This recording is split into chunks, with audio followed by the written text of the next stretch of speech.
Welcome back to my channel. It's me, Bless. Tara, samahan ninyo ako. Dito naman tayo sa Discovery Theater. At mga iba't ibang animals daw ang mapapalabas dito. Samahan ninyo ako at tingnan natin kung ano ba ang mga animals na ito. Go, go, go! Ayan, ang dami nang upo. Ang dami nang nag-aantay. Naku, wala na kaming pwesto. Mainit. Mainit na ang lugar. Diyan kami. Discovery chair.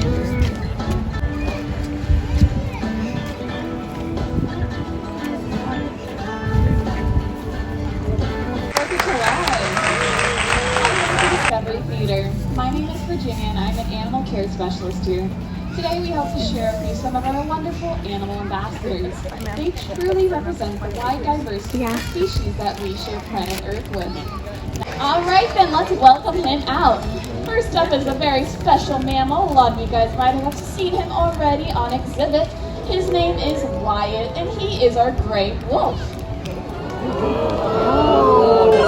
Now, a lot of people think that these guys are very similar to their domestic friends, and they are not.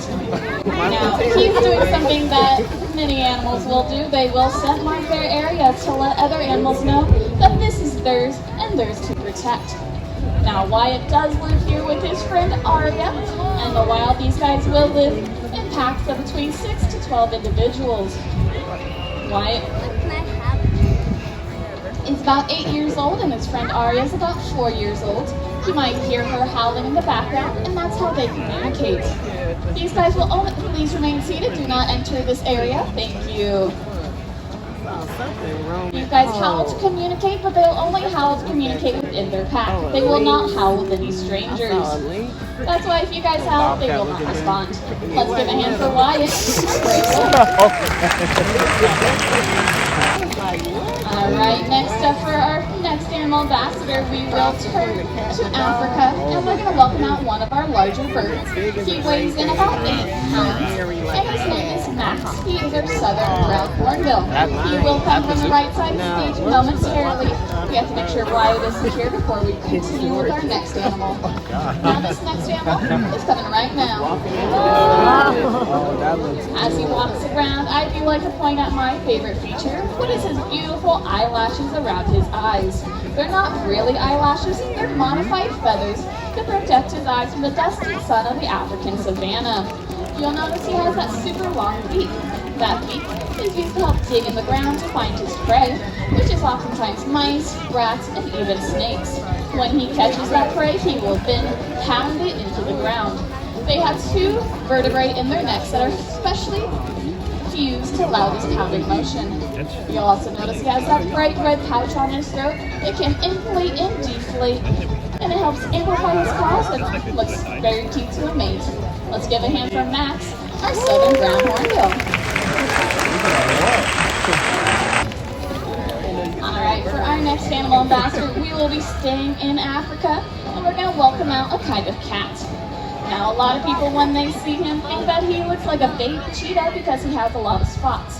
However, he is his own unique species. His name is Trooper, and he is our African serval. He will come from this side of stage momentarily. He does get a little distracted behind scenes by the bushes and all the other great smells back there, so he does take his time. I think I see him, and there he is. So these guys also have the longest legs in proportion to their body size, which means that they also have a cool nickname called a giraffe cat because of this. These guys are one of the few cats in the world that have both spots and stripes. And we're going to do something right now called our little cheetah run. Alright, can you guys please see him? He's a little distracted. There we go. And he's going to catch, oh, and then we tried. We tried our best. Sometimes it does not happen.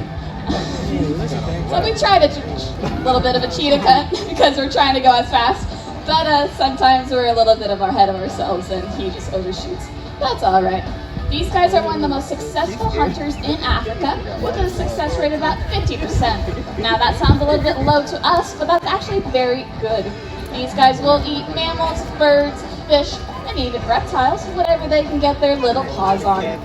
These guys have strong back legs and can jump upwards of 9 feet in the air to help catch a bird that's flying away. In layman's term, that's about the height of a basketball hoop.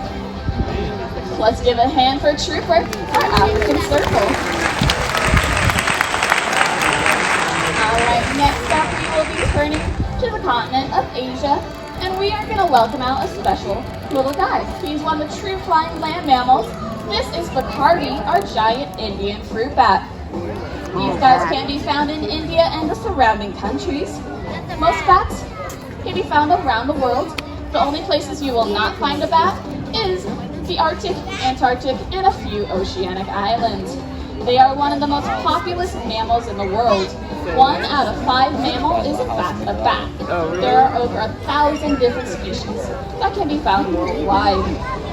Now, about 30% of all bat species are frugivores, like Bacardi here, and about 70% of all bat species are insectivores, which means they eat insects, just like the ones around here. Very good for our bug population. Wings open, you'll notice that his wing structure is actually very similar to your hand structure. The main difference is that his finger bones are just a lot longer and connected by webs. Alright, let's give a hand for Bacardi, our giant Indian fruit bat. Alright, for our next friend, I think we'll be welcoming out someone else. Let's see, is Angela ready to come on out to help with the next bit? Not long. Bob is ready for you, Angela. Ready for me? I clearly am not. Hey, come on, guys. Alright, so joining us now, the littlest member of our show. Clearly that took too long. He decided to go back. His name is Basil Bob, and he is a Patagonian conure. Come on, Bob. Get back here. Let's go. We got work to do. There he comes. Come on, Bob. Alright, now this is usually the part of the show that we ask for a brave volunteer. Now, unfortunately, with the new ride that we just had built, we're actually going to use a volunteer that Bob is already familiar with. So we have Dawn, our lovely tech, who's going to be helping us out. Alright, so Dawn already has a nice dollar bill already folded and ready for us to go. She's going to hold this straight out to the side for me just like that, Dawn. And you know what? Bob's going to go ahead and he's going to pick up, excuse me, yeah, we're talking to you. Alright, Bob, go pick it up. We're going to make a little bit of a pace. There we go, pick it up. Hazel, I know I was late, okay? Get over it. Now we got to do our part of this show. Alright, Bob, $1. Yeah, I know, see you, go pick it up.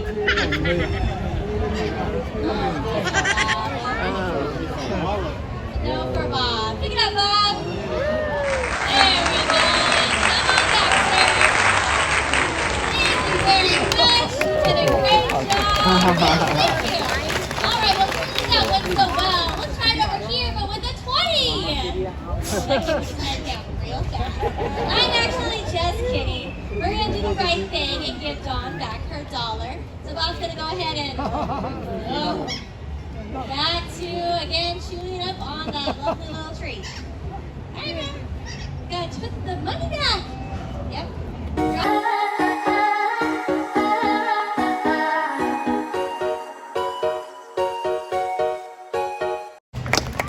Excellent work. How about a hand for Dawn? How about the next person?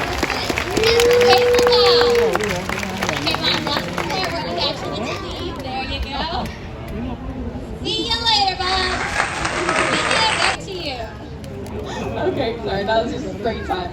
Alright, so for our next animal ambassador, we will return to South America, and we're going to welcome out an even bigger bird than the Max you saw earlier. We're going to welcome out Stella, our king vulture. She will come from the right side of stage momentarily.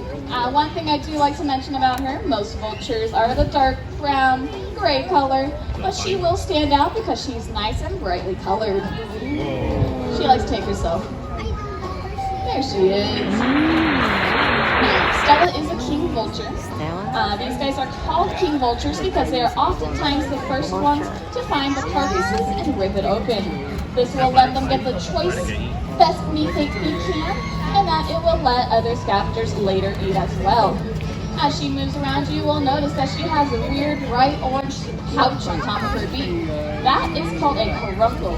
The bigger and brighter that caruncle is, the more successful that king vulture is. Now, vultures are very important for our environment. Main reason is that they help clean up all that dead detritus and help prevent the spread of disease by doing so. Let's give a hand for Stella, our king vulture.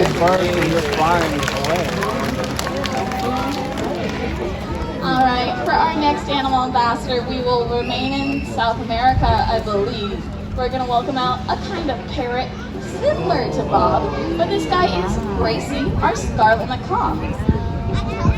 Now, as she walks around, you'll notice that she is very bright and very colorful. This is honestly to help them camouflage in the wild. It's kind of surprising because looking at those colors, like, those just stand out in our environment. But they are from South America, where they live in the jungles, the rainforest, where there's a lot more colors, it's a lot more pretty, so those do help blend in. You'll also notice that she has a super strong beak. This beak can have a bite pressure of over 800 pounds per square inch, and that's very strong. It can break a glue so it can have with one bite. Now, a lot of people think that parrots like her make great pets. However, this is not true. For the most part, these guys are very loud, very destructive, very expensive, and will outlive you. On average, they live between 40 to 50 years, but the oldest one lived to be about 120. So if you do consider, please do a lot of research and consider again. Let's give a hand for Gracie, our scarlet macaw. Alright, because it is 4th of July, we do have a special treat for you guys. Let us see if she is ready to come on out. She is. This is the symbol of our United States of America, Denali, our American bald eagle. Now Denali here, yes, give her an applause. These guys are majestic indeed. Denali here is from Montana, where unfortunately she sustained a permanent wing injury as a juvenile. Due to this wing injury, she was unable to be released back to the wild. Thankfully, she was able to get a forever home here at Discovery Theater. Now, back in the 60s, these guys were placed on the endangered species list, but due to a lot of conservation efforts from the government and from people just like you, they were saved and removed from the endangered species list in 2000s. Conservation does work, and it starts with us. So, that was the last animal for our show today. If you guys have any questions, please come on down to the front. Otherwise, have a great day. Goodbye.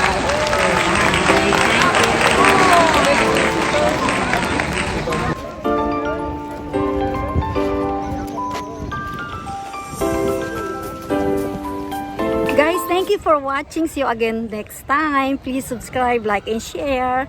Yung palang pinuntahan naming Discovery Chair ay iba-ibang mga animals ang ipinakita sa iba't ibang lugar. So, I hope nag-enjoy kayo sa panonood.